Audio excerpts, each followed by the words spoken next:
In this video, I will be showing you how to make raw bread that's grain-free, nut-free and paleo-friendly. It's also a great substitute for bread for a raw vegan diet. The first ingredient that you will need is 1 cup of flax seeds.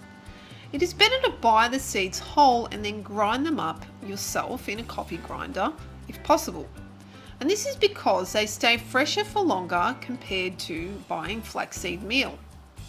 Flax seeds are a powerhouse of nutrients. They offer benefits for heart health, digestion and overall well-being. They are high in protein, fibre, vitamin B1, copper, manganese and magnesium. Okay, so you'll also need 1 cup of chia seeds.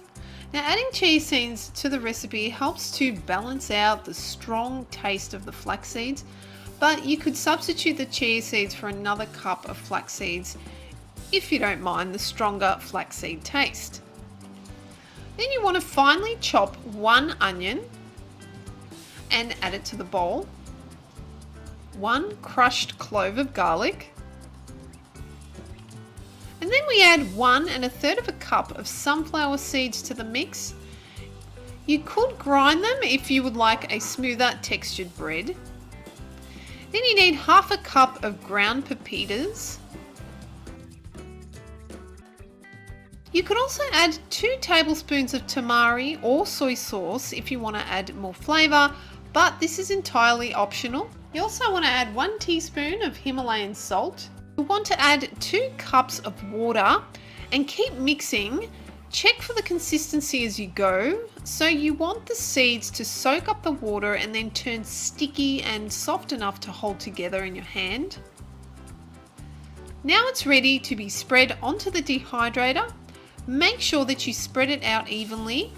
It should be just under 1 centimetre in thickness, otherwise it won't hold together too well. So you need to dehydrate it for approximately 4 hours, and then if you can, flip them on the other side. Otherwise you can keep them drying for another 3 hours or so until the inside of the bread has mostly dried out. I would suggest to wait until the bread cools at room temperature before you cut into it, so it will less likely crumble and break. Now cut into pieces and enjoy with your favourite healthy toppings. It's delicious, made as a salad sandwich with avocado spread, with lettuce, tomato and parsley. So thanks for watching guys. I hope that you make it for yourself and let me know how it goes. So I'll say bye for now and I'll see you in another video.